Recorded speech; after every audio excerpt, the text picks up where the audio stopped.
This is one picture that you all know what it is when you see it. It's a familiar looking image. It's something that probably we all have some personal experience with, right? This is a chest X-ray that would be taken in your doctor's office, for example, or a radiologist's office. And it is a good example of biomedical engineering and that it takes a physical principle, that is how do X-rays interact with the tissues of your body, and it uses that physical principle to develop a picture of what's inside your body. So to look inside and see things that you couldn't see without this device. And you'll recognize some parts of the image. You can see the ribcage here, the bones, you can see the heart is the large bright object down here. If you have good eyesight from the distance, you can see the vessels leading out of the heart and into the lungs, and the lungs are darker spaces within the ribcage.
Today we're going to recount heroic tales of superhuman feats of strength, when in the face of disaster, some people are said to have summoned up incredible physical power to lift a car off of an accident victim, move giant rocks, or like Big John of Song, single-handedly hold up a collapsing beam to let the other miners escape. Are such stories true? There are many anecdotes supporting the idea, but we're going to take a fact-based look at whether or not it truly is possible for an adrenaline-charged person to temporarily gain massive strength. In proper terminology, such a temporary boost of physical power would be called hysterical strength. The stories are almost always in the form of one person lifting a car off of another. In each of these cases, some aspect of leverage or buoyancy probably played some role in reducing the magnitude of the feat to something more believable. And even lifting many cars by several inches still leaves most of its weight supported by the suspension springs. But our purpose today is not to debunk any of the specific stories.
Climate change. Some adverse effects of climate changes to agricultural productions.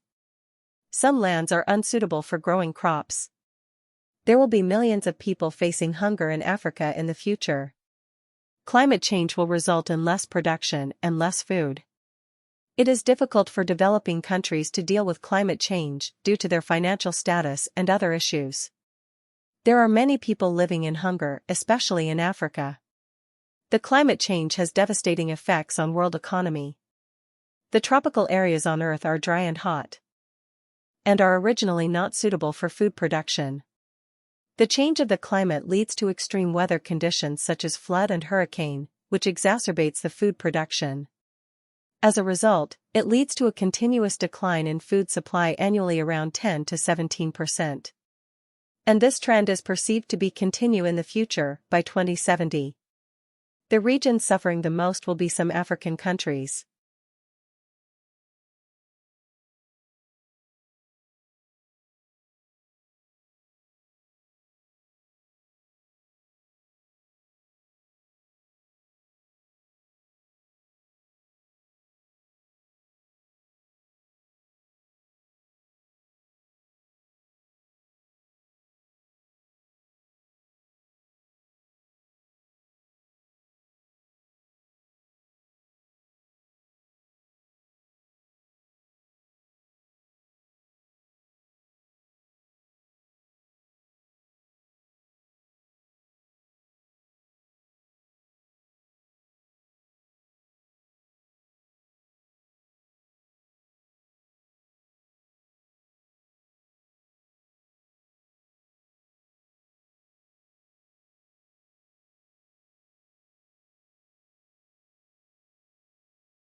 Our friends at the Highlands Museum and Discovery Center in Ashland, Kentucky, asked a very good question. Why is it dark in space? That question is not as simple as it may sound.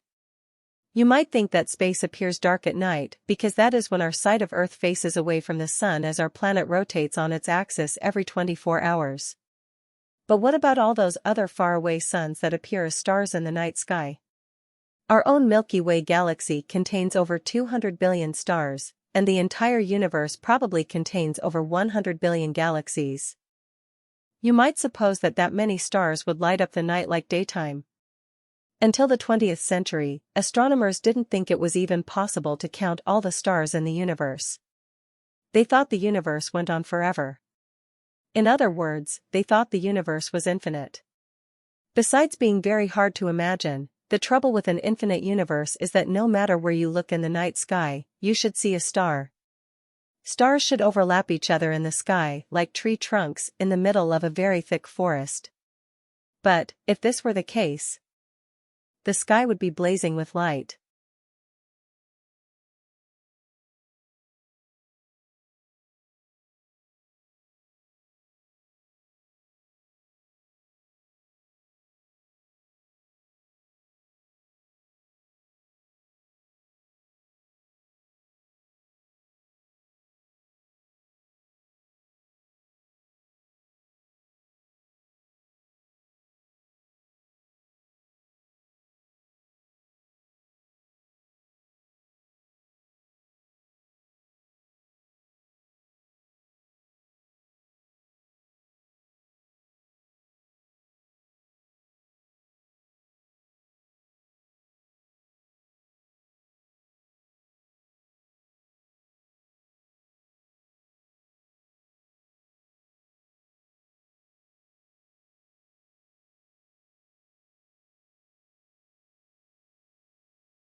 This problem greatly troubled astronomers and became known as Olbers' paradox.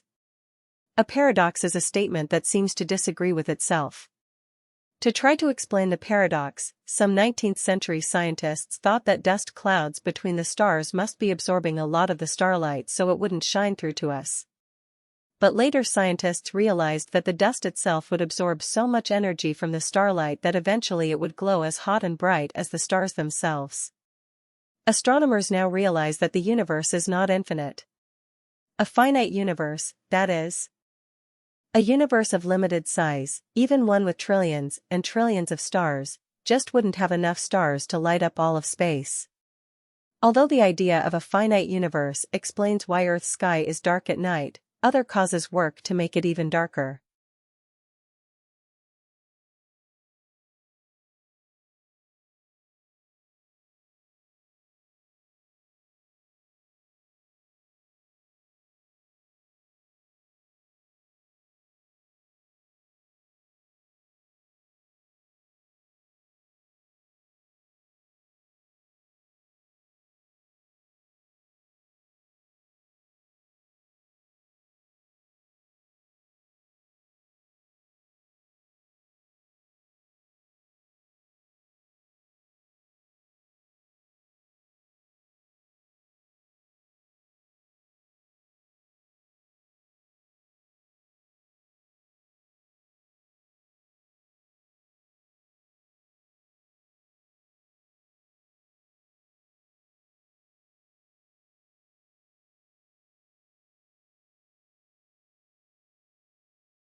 3 stages of brain development. Brain development during childhood. There are 3 stages, starting from the primitive brain, the action brain, limbic brain, feeling brain, and finally to the neocortex, thought brain. Although interrelated, the 3 had its own function. Primitive brain functions to manage the physical, to survive, manage reflex, motor motion control, monitoring body functions, and process information coming from sensing. Limbic brain, functioning as a liaison to process emotions, and the brain thinks, and the primitive brain. While the thinking brain, which is the most objective part of the brain, receiving input from the primitive brain and the limbic brain. However, he needed more time to process information from the primitive brain and the limbic brain. The brain thinks. The merger is also a place of experience, memory, feeling, and thinking ability to give birth to ideas and actions.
Nerve myelination of the brain take place in sequence, starting from the primitive brain, the limbic brains, and brain thought. Neural pathways are more frequently used to make more myelin thicken. Increasingly thicker myelin, the faster the nerve impulses or signals travel along nerves. Therefore, a growing child is encouraged to receive input from the environment in accordance with its development. I believe our borders should be open. But if that is not politically acceptable for now, Europe should at least open up a legal route for people from developing countries to come work here. Over time, hopefully, we can move to a position where borders are completely open.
Persuading skeptics won't be easy.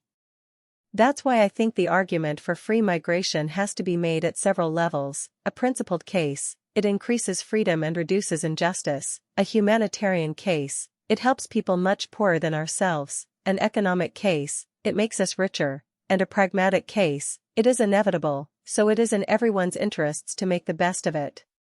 Freedom of movement is not just a matter of human rights and international solidarity, it is in our self-interest. Opening our borders may seem unrealistic. But so too, once, did abolishing slavery or giving women the vote. Campaigning for people's right to move freely is a noble cause for our time.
Haussmann's renovation of Paris was a vast public works program commissioned by Emperor Napoleon III and directed by his prefect of the Seine, Georges Eugene Haussmann, between 1853 and 1870. It included the demolition of crowded and unhealthy medieval neighborhoods, the building of wide avenues, parks and squares, the annexation of the suburbs surrounding Paris, and the construction of new sewers, fountains and aqueducts. Haussmann's work met with fierce opposition, and he was finally dismissed by Napoleon III in 1870, but work on his projects continued until 1927. The street plan and distinctive appearance of the center of Paris today is largely the result of Haussmann's renovation. In the middle of the 19th century, the center of Paris was overcrowded, dark, dangerous, and unhealthy. In 1845, the French social reformer Victor Considerant wrote, "Paris is an immense workshop of putrefaction, where misery, pestilence, and sickness work in concert, where sunlight and air rarely penetrate. Paris is a terrible place, where plants shrivel and perish, and where, of 7 small infants, 4 die during the course of the year."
The street plan on the Tie de la site and in the neighborhood called the Quartier de Arcis, between the Louvre and the Hôtel de Ville, City Hall, had changed little since the Middle Ages. The population density in these neighborhoods was extremely high, compared with the rest of Paris. In the neighborhood of the Champs-Élysées, there was 1 resident for every 186 square meters. In the neighborhoods of Arques and Saint-Avoy, in the present 3rd arrondissement, there was 1 inhabitant for every 3 square meters. In 1840, a doctor described one building in the Tie de la site where a single room 5 meters squares on the 4th floor was occupied by 23 people, both adults and children. In these conditions, disease spread very quickly.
Cholera epidemics ravaged the city in 1832 and 1848. In the epidemic of 1848, 5% of the inhabitants of these 2 neighborhoods died. Traffic circulation was another major problem. The widest streets in these 2 neighborhoods were only 5 meters wide, the narrowest were only 1 or 2 meters wide. Wagons, carriages, and carts could barely move through the streets. The center of the city was also a cradle of discontent and revolution between 1830 and 1848. 7 armed uprisings and revolts had broken out in the center of Paris. particularly along the Faubourg Saint-Antoine, around the Hôtel de Ville, and around Montagne Sainte-Geneviève on the left bank. The residents of these neighborhoods had taken up paving stones and blocked the narrow streets with barricades, and had to be dislodged by the Army. 3345.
Cool, look okay. What we found is a very simple and direct way of measuring a competence that seems to make an important life difference. A researcher tells these preschoolers that she's going to leave the room if they wait for her to come back without eating the marshmallows. They'll get 2 marshmallows, or they can ring the bell and she'll come back right away, but then they only get 1 marshmallow. I would, baby, though you won't ring the bell.